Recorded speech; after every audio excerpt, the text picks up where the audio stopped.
Good morning and welcome to Weekend Walkabout in our gardens and yours virtually. Coming to you from gardenataz.org. I'm Janet McConovich. I'm Stephen Nicola. And our topics today in our garden before the spring equinox, before the turn of the seasons, is actually in all our gardens before the spring equinox. We are here today to get as many of your questions and concerns out as we can.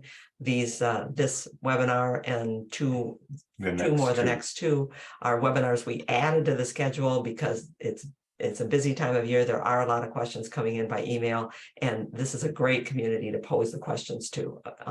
In the chat, people are answering and looking things up for you, dropping things in. We're answering in our when we get to the question breaks that we have, and we have some topics, but we'd love to have yours. Yep, that's us. Yes, links to all of you by Sonia Nicola's prowess at both the garden and the technology involved in Zoom.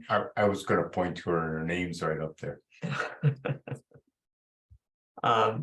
And we hope that you're using gardenataz.org to find some of these question answers too, because that's what we use. And for those of you who say it's hard to find things there, join the crowd. We'll take you through that a little bit later today. We've been trying to put up 40 years worth of work in one place, and it's a lot of writing because we don't like to write the same thing twice. And we try to organize most things the same way that we're organizing these webinars, which is what's happening right now is what we should talk about. So this week in our garden is one of our main departments in our What's Up news section. So we're trying to keep things timely, and we file things timely. So if we've when we send out a newsletter, we file it in early spring or late winter or summer, and all of those things. If you can't find them any other way, you can always go to the season that you are, click on it, and it will take you through a whole series of articles that are there. There is no note-taking guide prepared for you today. We're not sure which direction that all things are going to go, and it's an effort. You know, these are unplanned. It's one thing when it's planned to get up and get ready for it. It's another when it's not that it isn't fun and not that we're not enjoying it. Don't get us wrong on that part, but it is an effort, and there's not really one necessary for today either. And all of the things that we have, the note-taking guides and the chat transcripts, we put up on our audience materials page. Anybody can take those and if they find them useful. Okay, what we've been doing, we're going to start with looking and plotting, because this is the time of the year when, Steve leans out the window and says, so it looks the same as it did yesterday. Right. If you're involved in gardens, though, then walking around outside is, I've often had people say, what are you doing here? You know, there's nothing to do yet. So yeah, there's things to do. There's things to look and see what's going on. People are concerned about bulbs foliage being up. Bulb foliage is eyes up in March. This is a picture from 9 years ago in a client's garden, and it's quite normal to have the daffodils up. They're beautiful, they're not damaged, and they're able to handle things. These are this is foliage from some squill. Looks like, yeah, no, it's not squill. I have to think hard about which one. Oh, Chionodonta. Oh, yeah. But you can see the red on the tips is antifreeze. When those first came up and those tips were just barely above ground, and it was at that time for Chionodonta, it was probably late January, middle of February, it was freezing there. But that little bit of anthocyanin, that bit of chemical that they put into their tips, keeps them from freezing. And we often complain about the tips, and some of these are already up because of the darkish red. You don't see them. Right, you don't. And that red is gradually absorbed into the plant, and you see just green. But some leaves, I'm not able to move today. Some leaves, so this is Iris reticulatus, some of the little bulbous iris. If you look at the tips, you can see that they were burned right back. They're straw. Those came up last fall, and they photosynthesized in the fall, and that tissue did the plant good. It got too cold for it, or beyond its native range where that probably wouldn't have happened. But look, they kept growing. They said, okay, fine, we got yellow tips. They got a little bit of extra food in there. Yeah, that's all they need. This time of year, I'm looking at things like whether it's time to change the canes on the rose. This is a climber rose that we are illegally, really shouldn't get in the way of the utility people putting stuff like that on the poles. We're growing as a pillar rose. And in wrapping it around the the telephone pole, the utility pole, the reason to wrap it around is to get it to bend. If you see on the right-hand side, the branches coming out horizontally. On the right-hand side, Steve. Right, oh, there. Those are There. called breaks. When a vine is going straight up and down, there's a different flow of chemicals in it than when the vine turns at an angle. So where that vine is turned, where we bent it to bend it down and have it come out on the left side horizontally, that vine comes out and goes over there. Where we bent it, the chemicals changed and branches began to grow. And those branches, the side branches on a climber rose, are what are going to bear the flowers each year. So you cut those back to little stumps, and the more breaks you have, the more flowers you have. Yeah. So we bend it. The same goes for wisteria. One of the chat questions that that we expanded on last week was about wisteria not blooming. Too many people grow wisteria straight up and down. They grow it up and down on a pole or up and down on a trellis. You need to make the wisteria grow horizontally down the top of a fence or along a horizontal bar in a trellis. And once you've got it growing horizontally, keep it trimmed so that there's no shade on that top part, and then it will bloom. Sorry. That's okay. And we're noticing things like this. This is a oakleaf hydrangea. And just like the pink and the blue hydrangeas, it blooms on the growth that's coming out of that bud at the tip. If that bud at the tip gets killed, the little buds below it take over, and they are not old enough or developed enough to bloom this year, probably. So you generally don't see bloom if the tip bud is killed. But when you see the tip bud still alive, cross your fingers that the spring frost is going to kill it when it first opens up, but you should get bloom. I don't know Also what take- I'm doing to make this picture change so easy. Also taking protection off of things, thinking about it. This is shading the bark of the Japanese maple from the direct sun so that it doesn't heat up and then cool off quickly at sunset and crack. You know, we still have some cold stuff coming, so I usually try to wait until the 1st of April and take that off.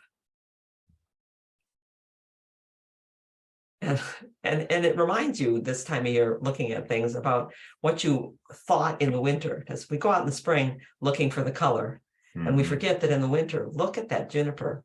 See it underneath the light there? Do you like that coppery bronze color? Because that's motherlode juniper. And I just at the library this Wednesday, it was one of the plants that I said, oh yeah, maybe we could use motherlode juniper. I forgot what color it turns in the Well, winter. Yeah, sometimes it gets like that. Yeah. More often than not, but in certain areas it will stay more golden. Well, I I've love seen. how gold it is during the growing Yeah. season, but I can't. And its handle it. habit is really nice, but in that picture, it looked like clippings, Oh, no, look like it's, you clippings. no, it's actually motherlode. Yeah. I'm also noticing things like the neighbor who is cutting down grasses and cutting them down and leaving the stubble 8-10 inches tall. A foot. Yeah, if you've got I'd ornamental, like to catch a trout that tall. if you have ornamental grasses that you cut down every year, cut them down further. The clump there, those tall stems, they're not going to grow from the stems, they're going to grow from the roots or near ground level. And all of those stems shade out the new growth. So you can already, You could see an indentation in the middle. where it's already being killing shaded its out. own self Yeah. in the middle. They stay better much longer, and you don't have to dig the darn things up and take the chance of uprooting your cable that you. Oh, you almost, be a bear to get out. Yeah, without messing up the wires that are in there. Yep. Okay, it looks like you have to click us through.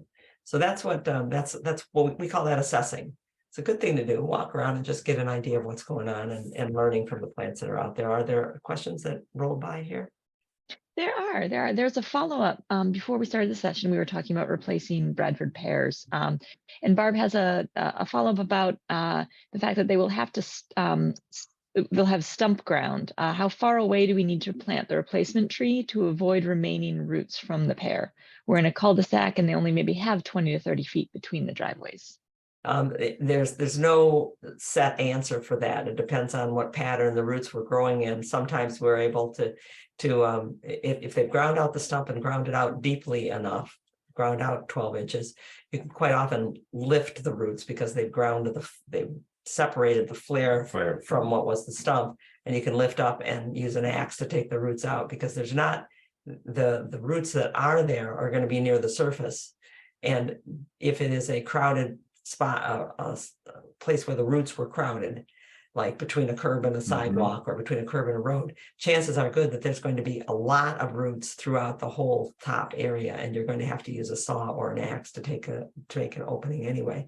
And it's not, once you take the top layer of roots off, then there's no problem with planting there. But there's no good answer until you've actually got each situation right in front of you.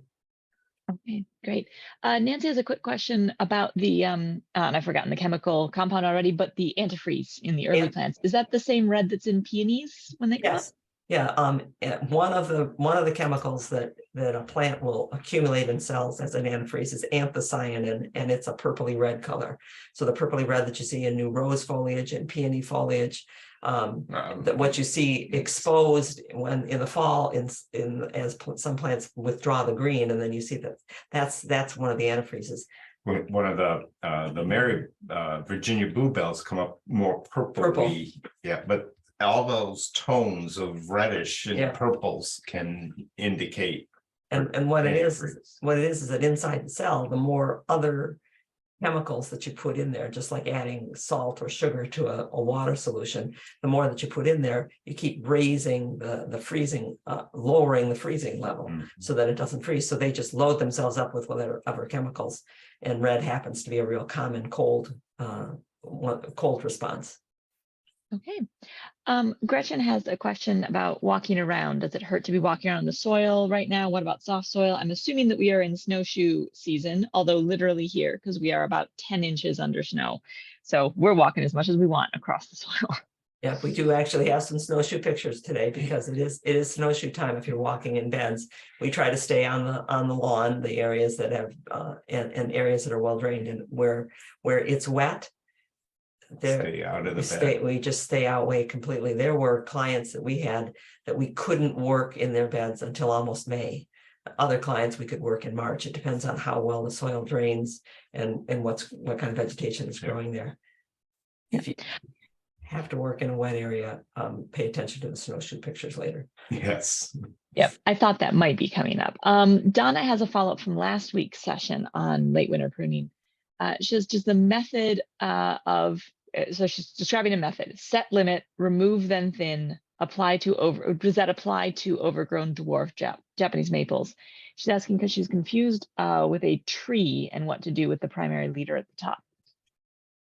It does apply to the Japanese maples, and it's part of what we cover when we talk about keeping a tree or a shrub small. So in our webinar about keeping trees and shrubs small, we focused on a Japanese maple. So yes, it does apply. You say, here's how big it could get. I'm waiting for an arborist right now to get back to one of our clients about a Japanese maple that I used to keep trimmed to the soffit on a 2-story house. But I'm not climbing ladders anymore. So we need to direct somebody to do this. And it's already gotten past the soffits. We'll cut it so that it's below the soffit. It'll grow back to the soffit. We'll cut it again.